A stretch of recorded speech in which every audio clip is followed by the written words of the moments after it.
Mirëmbrëma të dashur shikues, mirë se po takojmë edhe këtë të diel në emisionin Shneta, i cili realizohet në bashkëpunim me Spitalin Amerikan.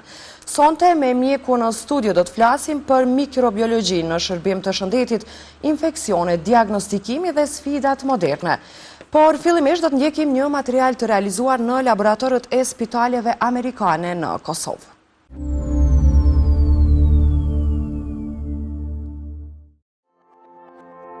Laboratori i Spitalit Amerikan 1 dhe Spitalit Amerikan 2 në Kosovë është një nga qendrat më të avancuara laboratorike në vend, i pajisur me teknologjinë më të fundit dhe që operon sipas standardeve ndërkombëtare. Me shërbim 24/7, laboratori siguron diagnoza të sakta, të besueshme dhe të shpejta për pacientët, duke ofruar një gamë të gjerë analizash laboratorike për të gjitha grupmoshat.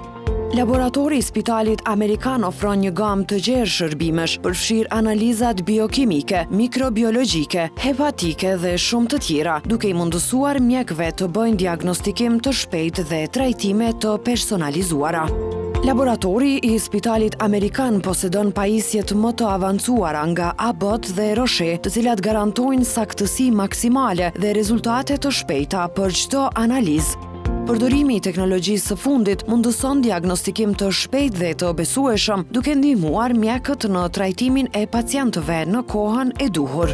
Në laboratorin e Spitalit Amerikan punon një ekip i specializuar mjekësh dhe teknikësh laboratorik të trajnuar sipas standardeve ndërkombëtare. Stafi është në dispozicion 24/7, i përkushtuar për të ofruar kujdes cilësor dhe për të garantuar që çdo pacient të marrë analizat e nevojshme në kohë dhe me saktësi të plotë. Laboratori i Spitalit Amerikan në Kosovë është pjesë e rrjetit të laboratorëve të spitaleve amerikane. Kontrolli i cilësisë realizohet në mënyrë të vazhdueshme për të garantuar rezultate të sakta dhe të besueshme për çdo pacient. Laboratori i Spitalit Amerikan ofron shërbime laboratorike të shpejta dhe efikase, duke reduktuar kohën e pritjes për pacientët dhe duke siguruar që rezultatet të jenë gati sa më shpejt të jetë e mundur.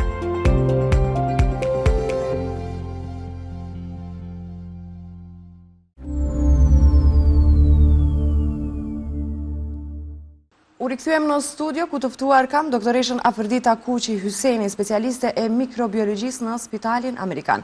Doktoresh, mirëmbrëma, mirë se erdhët në Shnetë. Mirë se ju gjetëm, faleminderit për ftesën. A mundesh më na tregu fillimisht me çka merret fusha e mikrobiologjisë?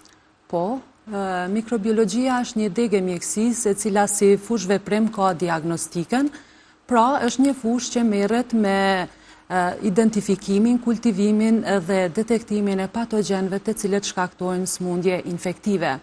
Në mikrobiologji, do të thonë, rëndësi të madhe ka që para se u marr mostrat e pacientët nuk duhet të jenë në ndikimin e antibiotikëve. E dyta është që duhet çdo mostër e cila dërgohet në laboratorit e mikrobiologjisë të merret nga stafi profesional. Do të thonë nga stafi i trajnuar për marrjen e mostrave, mandej mostra duhet të merret në vendin e duhur. Themi në vendin e duhur sepse duhet të merret në atë lokacion ku dyshohet për infeksion, duhet të merret në sasinë e duhur dhe në periudhën kohore të duhur.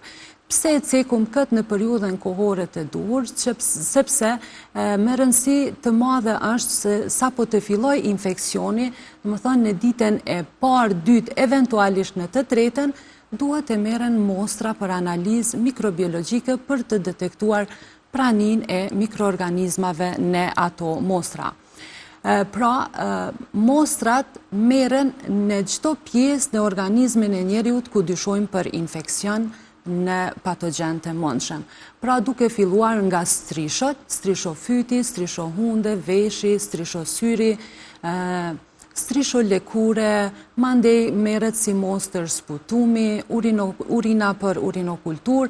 Pra në çdo pjesë të organizmit ton ku dyshojmë për infeksion mund të marrim mostër për analizë mikrobiologjike. Doktoresh, e përmendet kohën e duhur, çka nëse vonohet me marrë mostra? A rrezikohemi në thonë zanështa nga një rezultat jo aq i mirë, jo aq i sakt, apo çka është vënisa në marrjen e mostrës? Atë sepse ekzistojnë mikroorganizma, shembull për marrë në strishot e fytit, Nëse merret, domethënë deri në ditën e 3 të infeksionit, atëherë mund ta detektojmë mikroorganizmin. E prej patogjeneve të mundshëm që shkaktojnë tonzilofaringit është streptokoku pyogen i grupes A.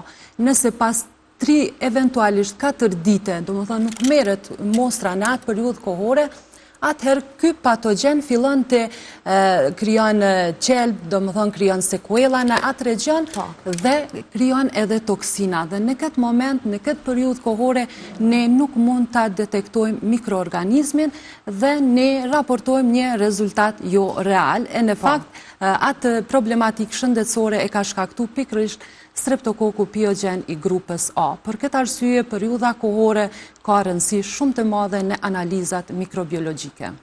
Doktoresh, cilat janë metodat e punës në mikrobiologji?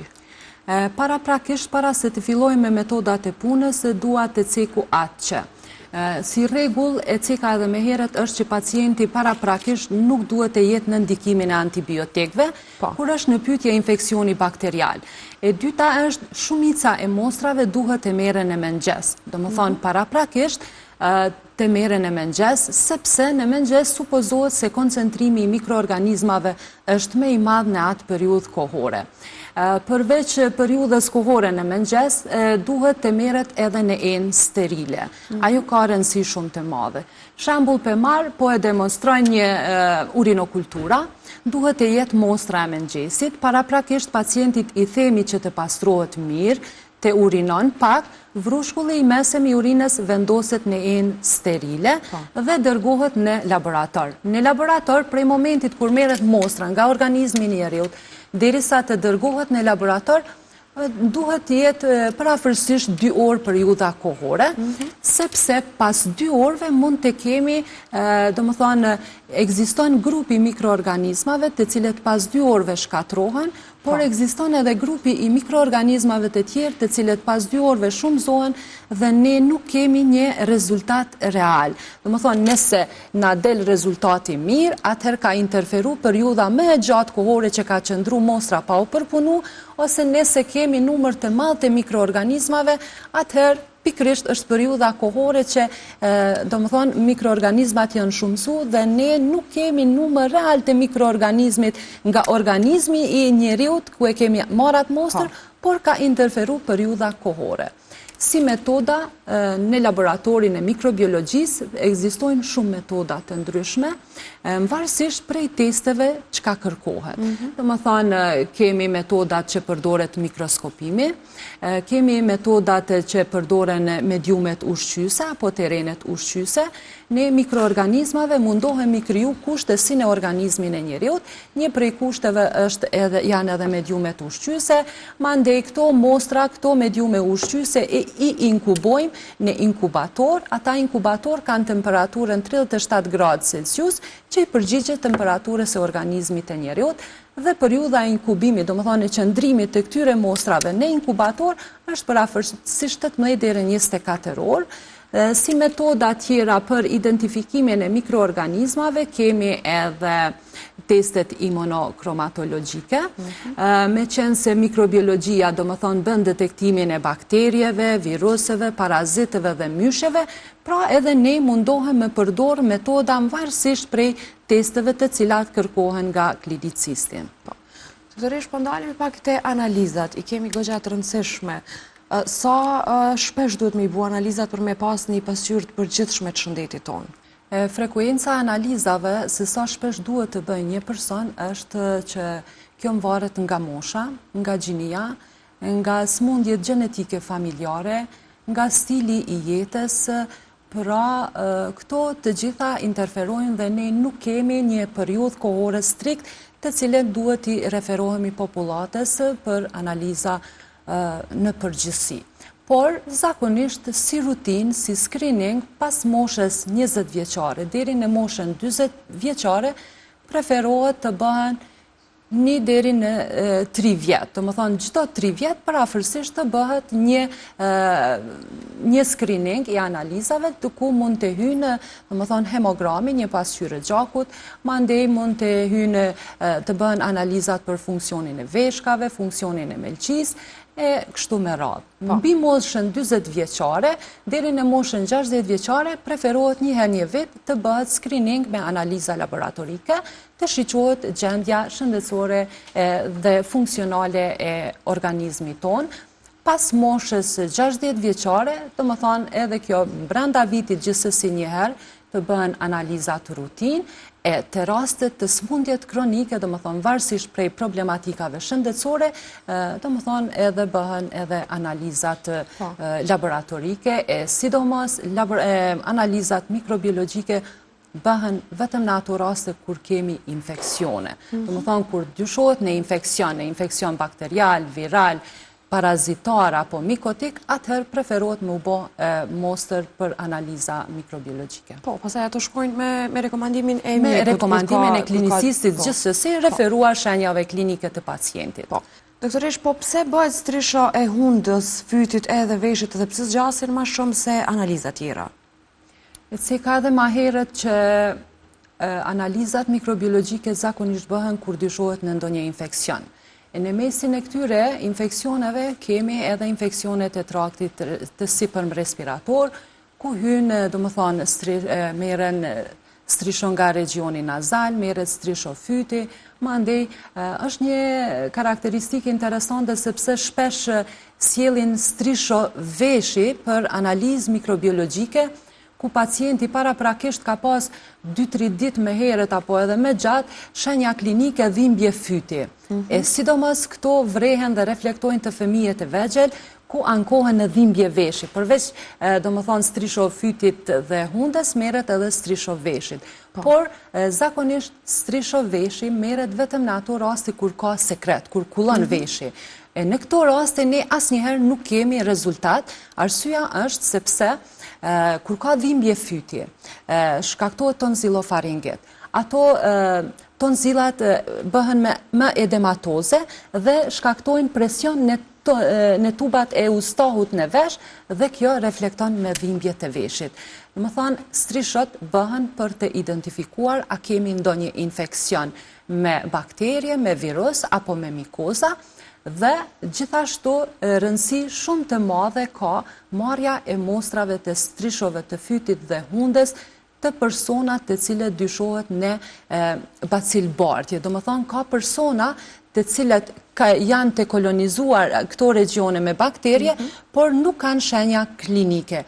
Në cilat raste meren këto meren zakonisht në ato raste kur jemi në kolektive. Këto meren si screening edhe të fëmijët në institucionet parashkollore, në qerdhe, do më thonë, zakonisht ju kërkohet strisho fyti, strisho hunde, sepse ekzistojnë fëmijë që kanë imunitet fort, kanë kolonizim të bakterieve në ato regione, por janë bartës të infekcionit, apo realisht ata persona nuk paraqiten shenjat klinike. Pra edhe në këto raste meren mostër për analizë mikrobiologike.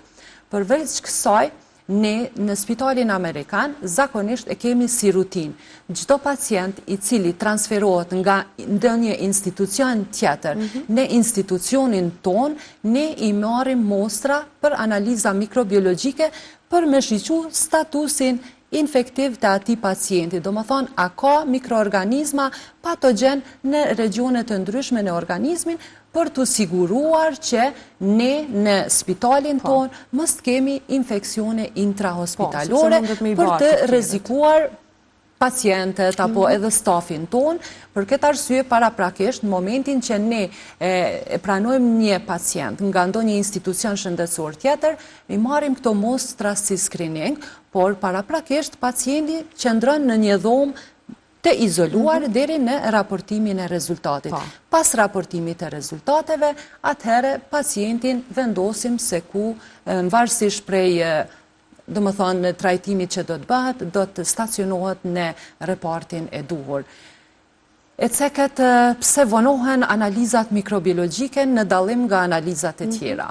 Është vërtet dhe fakt që analizat mikrobiologike kërkojnë pak kohë më të gjatë, arsyeja është sepse pasi na vinë mostrat neve në laborator, ato e ceka punohen në mediume ushqyese. Dhe këto mediume ushqyese inkubohen. Periudha inkubimit është 18 deri 24 orë. Pra, mikroorganizmit i nevojitet një periudhë kohore prej 18 deri 24 orë për të rritur dhe shumëzuar. Pas 24 orëve ne i kontrollojmë këto pllaka dhe shiqojmë a kemi rritje të mikroorganizmave apo jo.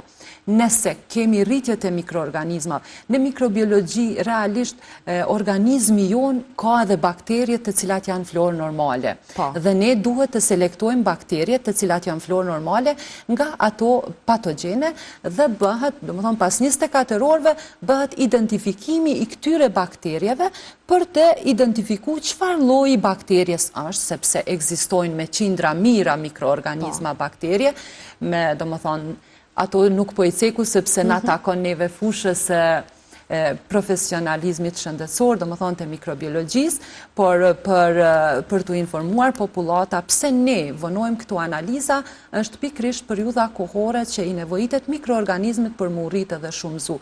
24 orë të tjera neve na nevojitet në laborator si procedura standarde laboratorike për të identifikuar çfarë lloj mikroorganizmi është dhe përveç identifikimit të mikroorganizmit bëhet edhe antibiogrami. Pra, antibiogrami është testi i ndjeshmërisë së antibiotikëve ndaj një bakterie të caktuar, e cila ka rol kyç në trajtimin mandej të atij infeksioni. Do të flasim më vonë pak për antibiotikët, po fillimisht doktoresh, sa është rëndësishme më pas kësaj procedure të bëhet rezistenca antimikrobike? Po, kjo është vazhdimsi e saj, pra kjo ka rëndësi shumë të madhe. Shpesh neve na ndodh në laborator e sjellin udhëzimi vjen nga klinicisti ose nga, domethënë, ndonjë shërbim ambulantor edhe ceket që të bëhet strishofyti me antibiogram. Ne, edhe nëse nuk ceket kjo, ne si rutinë, si protokolli punës tonë është që në momentin që neve na izolohet bakteria patogjene, atëherë me automatizëm punohet edhe antibiogrami dhe antibiogrami merr periudhën kohore për afërsisht 24 orë të tjera, ku bëhet testimi i antibiotikëve në atë bakterje të caktuar. Kjo ka rëndësi shumë të madhe, sepse referuar senzitivitetit të antibiotikut, domethënë bëhet edhe trajtimi dhe shkatrimi i asaj bakterie patogjene që e ka shkaktuar atë infeksion në organizmin e njeriut. Po pas përdorimit të një antibiotiku, sa duhet me prit për me bu prap strishon për me pa nëse është largu bakteria? Kur duhet me përsërit një strisho pas përdorimit të antibiotikëve, kjo ka një rëndësi shumë të madhe dhe më varet, domethënë nuk është periudhë kohore strikt, sepse varet nga natyra e infeksionit, varet nga lloji i antibiotikut që e ka përdor pacienti, por një periudhë e artë, një standard i artë është periudha pas 5 deri në 7 ditë. Në 7 ditë. Supozohet se në këtë periudhë kohore, ende, domethënë, deri në 5-7 ditë, ende është substanca e antibiotikut aktive në organizmin tonë. Nëse, çka ndodh nëse e bëjmë një analizë më herët se kjo periudhë kohore? Nëse e bëjmë një analizë, atëherë do të kemi rezultat fals, negativ. Arsyeja është sepse ende antibiotiku është duke bë efektin e tij dhe nuk kemi rritje të bakterieve. Për këtë arsye preferohet të kaloj 5 deri në 7 ditë dhe mandej të përsëritet mostra. Nëse pas 7 dite ka bakterje ende, atëherë procedura shkon, domethënë laboratorike shkon në identifikim për punimin e antibiogramit prap. Por ekzistojnë edhe ceka llojet varësisht prej antibiotikut që e ka përdorur. Zakonisht te personat të cilët përdorin azitromicin, parafërsisht periudha kohore me u përsërit mostra është pas 10 dite, sepse periudha e ekstretimit nga organizmit është më e gjatë e këtij antibiotiku. Dhe këto kanë rëndësi shumë të madhe, edhe një dua ta cek, mos ju mbetem borxh, nëse qysh ditën e parë apo dytë pas ndërprerjes së antibiotikut, kemi shenja klinike, më thonë ka fillu prap temperatura, atëherë me njëherë preferohet të merret mostra për analizë mikrobiologjike, sepse mund të jetë trajtimi jo adekuat, do më thonë trajtimi antibiotiku jo adekuat, atëherë në këto raste gjithsesi preferohet të merret mostra për analizë mikrobiologjike. Po. Doktoresh, po si ndikojnë në organizëm përdorimi i panevojshëm i antibiotikëve? Kemi dhe raste të tilla? Po. Antibiotikët të cekem që janë substanca që shkatrojnë bakterjet. Po. E ceka dhe atë që organizmi jonë ka bakterje. Nëse ne përdorim antibiotiku nuk e din cila është bakteria florë normale e jona, apo cila është bakteria patogjene. Në gjuhën popullore cila është e mira e cila është e keqja. Cila është e keqja.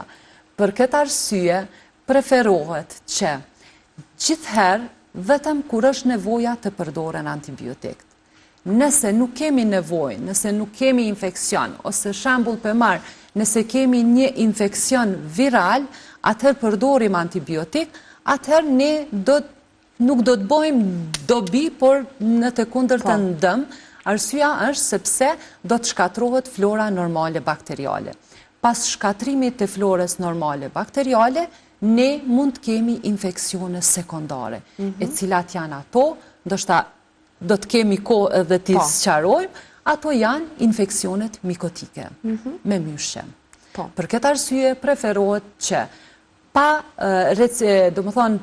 konsult me mjekun, pa analiza laboratorike, mos të përdoret antibiotiku, sepse mund të shkaktoj shkatrim të florës normale, mandej mund të shkaktoj rezistencë antimikrobike, sepse nëse vazhdimisht ne përdorim antibiotik edhe në periudhën kohore kur nuk kemi nevojë, atëherë bakteria do të krijon rezistencë në atë antibiotik. Është kjo që shpreha që i themi jemi imun ndaj tyre, nuk ndikojnë më? Po, e vërtet është, ashtu është, domethënë krijohet një imunitet dhe nuk ndikon në organizmin tonë. Për këtë arsye duhet më pas shumë kujdes. Përveç rezistencës në antimikrobik, shkatrimit e florës bakteriale normale nga keq përdorimi i antibiotikëve apo përdorimi i antibiotikëve të panevojshëm, mund të kemi edhe shenja klinike si që janë barkëqitje, nauze, problemet shpesh herë mund të kemi edhe reaksione alergjike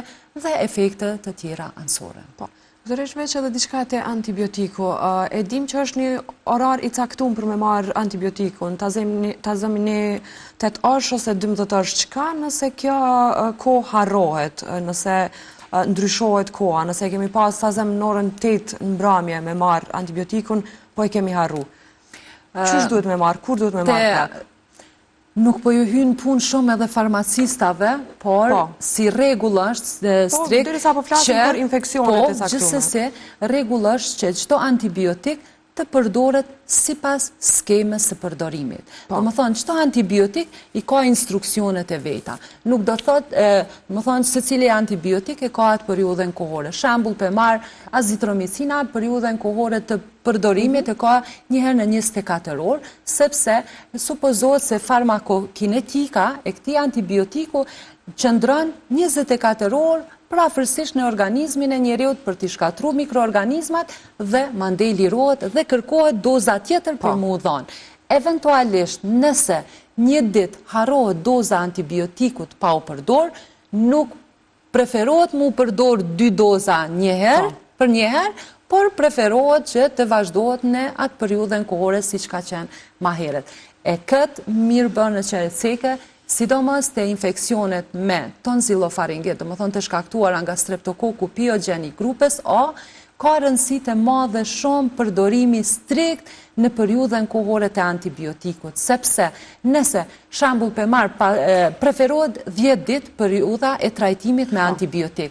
Nëse pas 5-6 dite ne ndihemi mirë dhe ndërprejmë antibiotikun, çka do të bëhet?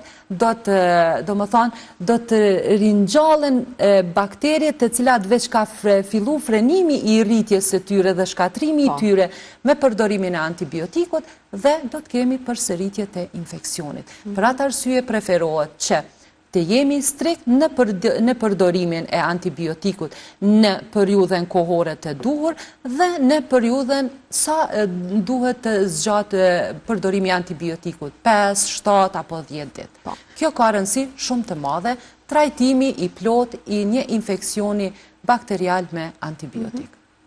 Doktoresh, po cilat janë metodat diagnostike të helikobakterit? Helicobacter pylori është një mikroorganizëm që shkakton infekcion, zakonisht në traktin gastrointestinal. Kjo bakterie migron në luks dhe shkakton probleme shëndetësore si që janë gastriti dhe nëse nuk trajtohet kalon në ulqerë gastrike, por nëse edhe këto ulqera nuk trajtohen, atëherë mundën me shkaktu vjen edhe deri te stadet malinje, domethënë deri te karcinoma. Për këtë arsye ka një rëndësi shumë të madhe diagnostika e hershme dhe trajtimi i hershëm i këtij mikroorganizmi. Metodat të cilat detektojnë këtë bakteri janë ndahen në metoda invazive dhe metoda jo invazive. Metodat invazive janë më të bezdishme, ndërsa metodat jo invazive janë të lehta për të përdorur dhe të shpejta për të raportuar rezultatit e pacientit. Metodat jo invazive janë testet imunochromatografike, ku si mostër kërkohet fecesi dhe quhet testi rapid i Helicobacter pylori. Mu më ka rastis që ka ardhur te laboratori dhe më ka pyetë doktoresh, më fal një pyetje për Helicobacter pylori, cili është më i sakt? Ata punoj Helicobacter pylori në serum apo në feces?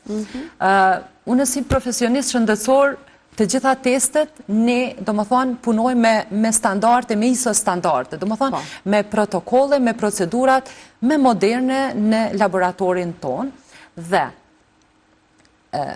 ai realisht shumë e pat me të drejtë këtë pyetje, sepse Helicobacter pylori në feces është periudha kohore që e detekton mikroorganizmin, të më thonë është stadi fillestar i infekcionit që e tregon, dhe me këtë test detektohet antigeni i bakterjes.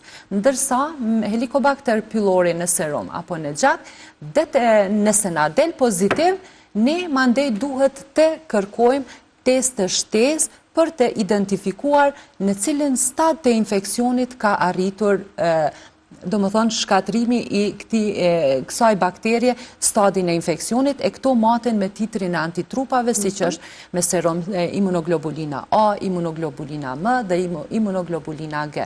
Pra, metodat e cilat përdoren dhe na japin një rezultat sa më të shpejt, është Helicobacter pylori në feces, dhe përveç do më thonë diagnostikës, këtë test mund të përdorim edhe për monitorimin e trajtimit. Por, mos të harrojmë që ka rëndësi të cekët këtu, që përsëritja e këtij testi pas trajtimit zakonisht preferohet pas 4 javë.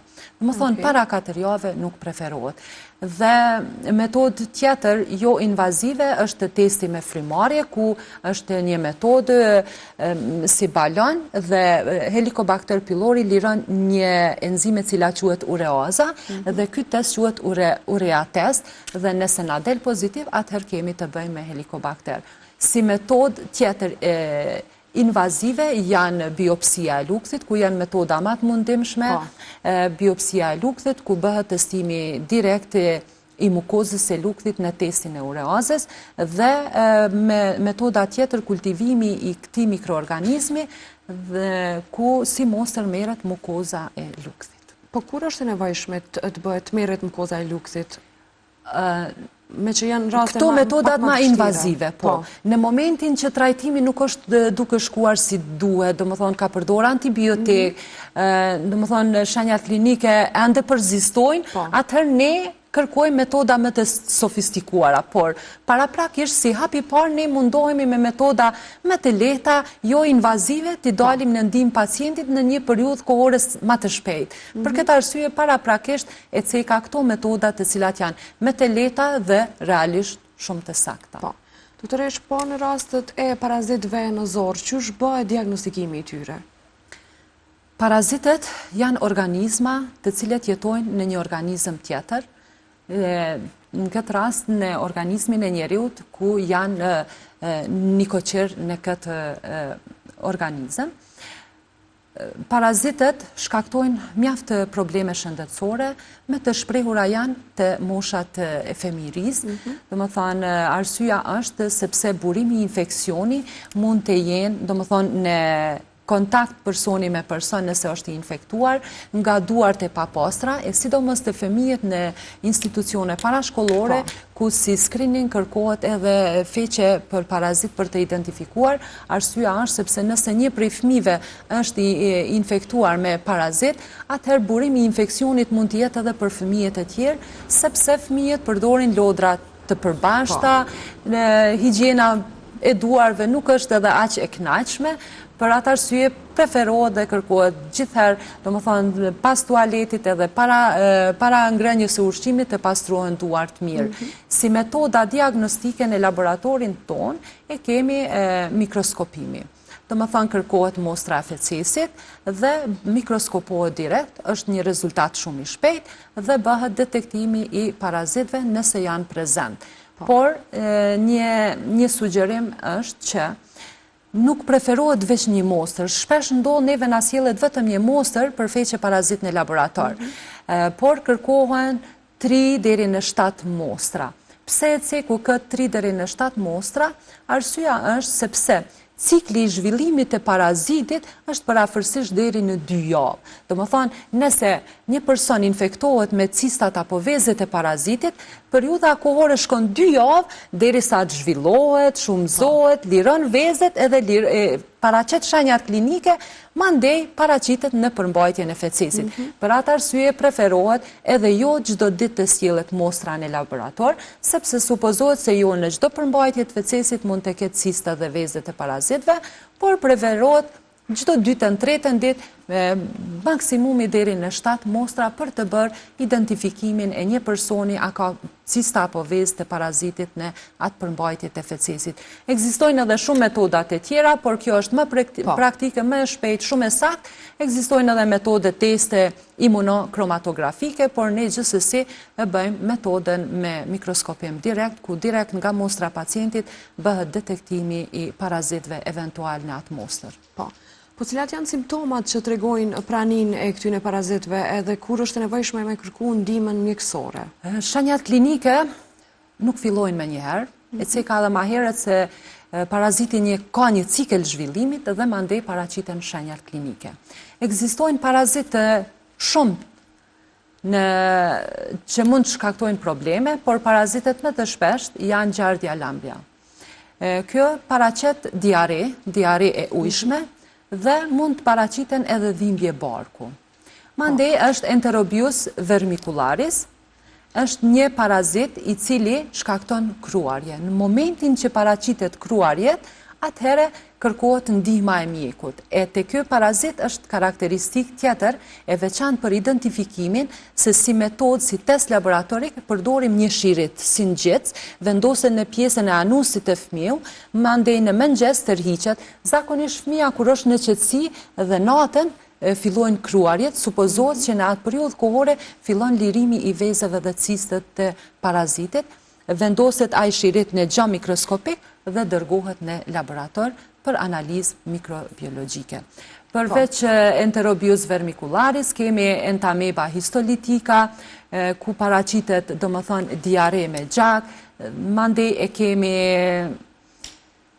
tenja edhe shumë parazitë tjerë. Pra, shenjat klinike të një pacienti që dyshohet që është infektuar me parazit është diarea, janë dhimbje të barkut, ndonjëherë fëmiu fillon të dobësohet të bie në peshë nga kequshqyrja. Pse? Sepse supozohet se parazitët thamë që përdorin organizmin e njeriut për të ushqyer dhe zhvilluar. Nga që përdorin materiet ushqyese të organizmit ton, mineralet dhe vitaminat, atëherë fëmiu fillon të dobësohet nga kequshqyrja. Dhimbje barku, mandej në disa raste kemi edhe ndryshime në lëkurë, domethënë si reaksione alergjike që shkaktohen nga toksinat që i lirojnë parazitët. Pra këto janë shenjat klinike. Në momentin që paraqiten këto shenja klinike, atëherë preferohet të kërkohet ndihma e klinicistit për trajtim të metodikshëm dhe analiza për identifikimin e tyre. Po shpërndarja e këtyre parazitëve në zorë, a ka të bëjë çdo herë me kushtet higjienike në vendet ku nuk ka ndoshta pastërti të mjaftueshme? Po, një prej kritereve janë edhe kushtet sanitare. Do më thonë, higjiena e dopt, thamë që këta parazit mund të mbijetojnë në ambientit e jashtme dhe nga higjiena e dopt, nga mospastrimi i duarve, nga një kulturë e tillë, atëherë mund të kemi infeksione me parazit. Burimi i infeksionit është edhe uji pijes. Nëse ato ekzistojnë, nëse për shembull përdor ujë të pafiltruar, atëherë mund të jetë i mundshëm që ai ujë është i kontaminuar me cista dhe vezë të parazitëve dhe ne mund të infektohemi. Pra kushtet ndikojnë gjithsesi në infeksionet parazitare, mandej edhe kanalizimet luajnë një rol shumë të rëndësishëm, domethënë duhet të jenë të kyçur në nyje sanitare në kanalizime për të pasur një për të mos u infektuar nga këta parazit, sepse këto janë lokacione që më së shpeshti mund të infektohen. Përveç ujit e pijes, një prej burimeve të infeksionit është edhe ushqimi, e ato janë pemt, perimet, sallatat, shpesh themi që mu pastru mirë, pikërisht për këtë arsye, sepse mund të jenë të kontaminuara me cista dhe vezë të parazitëve. Por edhe ujin që bëjmë pastrimin e këtyre frutave apo pemëve, duhet të jetë ujë i filtruar apo ujë i kontrolluar nga nyjet sanitare, sepse nëse ne pastrojmë një produkt ushqimor nga uji i kontaminuar, atëherë një prej burimeve të infeksionit është kjo. Përveç kësaj, ne kolektive, zakonisht, të fëmijët, domethënë burimi infeksioni është edhe personi i infektuar me parazit. Po. Si trajtim kemi zakonisht, domethënë me antiparazitar dhe sidomos të enterobius vermicularis preferohet që pas trajtimit me antiparazitar, domethënë një dozë ta përdori në tërë familja, sepse vezët e parazitit lirohen, edhe sapo të përfundoj trajtimi me antiparazitar, preferohet edhe ndresat të shtratit të gjitha mu pastru, mu zi mirë, mu hekuros dhe mu vendos, dhe pas 2-3 jave mu përsërit mostra është çdo gjë okej, domethënë ka pas efekt trajtimi i antiparazitarëve. Po. I përmendë pak myshjet më herët, myshjet në zorë, çka janë këto, edhe a ndryshojnë prej infeksioneve bakteriale që ndodhin në sistemin tretës? Po. Myshjet janë mikroorganizma që kemi si florë normale në organizmin tonë. Ato migrojnë zakonisht në traktin gastrointestinal, por edhe në regione tjera kemi në sasi të vogël. E ceka këtë, sepse kur përdorim antibiotik, thamë që antibiotiku nuk e din cila është bakteria e mirë apo cila bakteria është patogjene, por shkatron bakterit. Në momentin që shkatrohet mikrobioma në traktin gastrointestinal, pra kemi një disbioz, atëherë fillon të favorizohet rritja e myshjeve. Përveç përdorimit të antibiotikëve dhe disbiosës, edhe dietat të cilat janë të pasura me sheqerna dhe karbohidratet e rafinuara, mund të interferojnë në rritjen e myshjeve.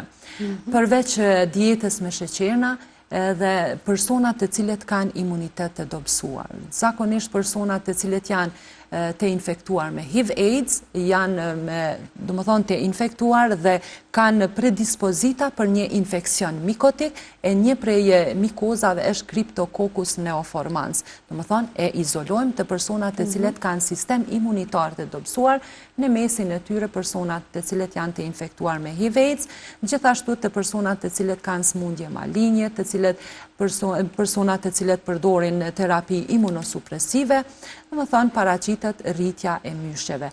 Është një karakteristikë tjetër interesante sepse myshjet mund të rriten edhe te personat të cilët kanë stres. Edhe thonë, kom pas shumë stres, më ka ra imuniteti dhe pëndi disa probleme shëndetësore. Përveç kësaj, një prej faktorëve që favorizon rritjen e myshjeve është edhe statusi hormonal. E ceku këtë, e sidomos të nanat shtatzana, ku jemi një ndryshe, nuk mund të themi që rregullim, sepse shtatzania është proces fiziologjik normal, po kemi një ndryshim të statusit hormonal, e estrogenet dhe aty nga ambienti acidik, kalon në ambient bazik dhe fillon pak rritja e myshqeve. Zakonisht preferojmë që nanat shtatzana ko pas kohë t'i bëjnë strishot, sepse nga ndryshimet hormonale mund të kemi edhe rritje të myshqeve. Kur kemi rritje të myshqeve, një prej shenjave klinike është dhimbja barku, gazra më të shtuara, mandej kemi ndryshime në lëkur, kruarje dhe kërkohen mostra për analizë mikrobiologjike, cilat mostra kërkohen për identifikimin e myshqeve. Varësisht nga lokacioni ku dyshohet në infekcion mikotik, marrim mostrën. Sekëm të infekcionet e traktit gastrointestinal, kur kemi dyshime në infekcione mikotike, si mostër kërkohet fecesi. Mandej, mostra punohet në terenin special për myshqe. E meta e kësaj është, e meta jo nuk mund të quaj, por si procedur laboratorike është, sepse myshqet periudha kohore e inkubimit e rritjes së tyre është deri në 5 ditë. Ekzistojnë myshqet që deri në 3 javë duhet të shkojnë procedura për punimin e tyre në laborator, por zakonisht myshqet deri në 5 ditë inkubohen dhe pas 5 ditë raportohet nëse kemi rritje të mikozave dhe interpretimi i antimikotikve.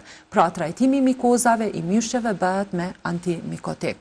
Mikozat më të shpeshta janë Candida albicans, mandej është Candida glabrata, Candida tropicalis, Aspergillus e shumë të tjera. Pra, trajtimi i tyre bëhet me antimikotik. Po, çfarë roli lun ushqimi në trajtimin e sëmundjes edhe nga çka duhet me pas kujdes një person që tashmë është infektuar? Përveç trajtimit me terapi, do më thonë me antimikotik, ushqimi luan një rol shumë të rëndësishëm në eliminimin dhe shumëzimin e myshqeve.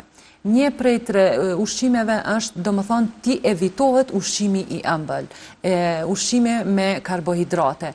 Shpesh mu ndodhë që në një plak nuk më rritën shumë numër i madh i mikozave.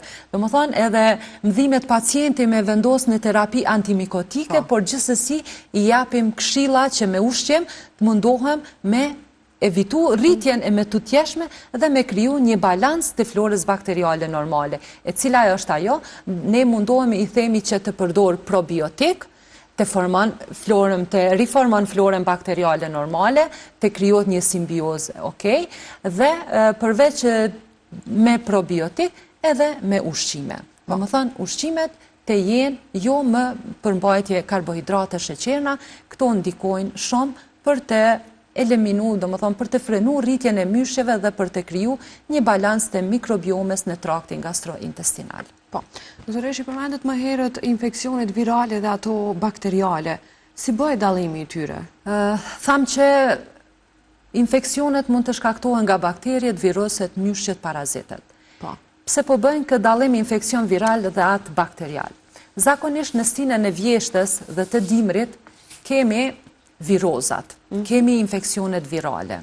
Dhe për këtë arsye preferohet që në këtë periudhë kohore të bëjmë diferencimin a është infekcion viral apo bakterial.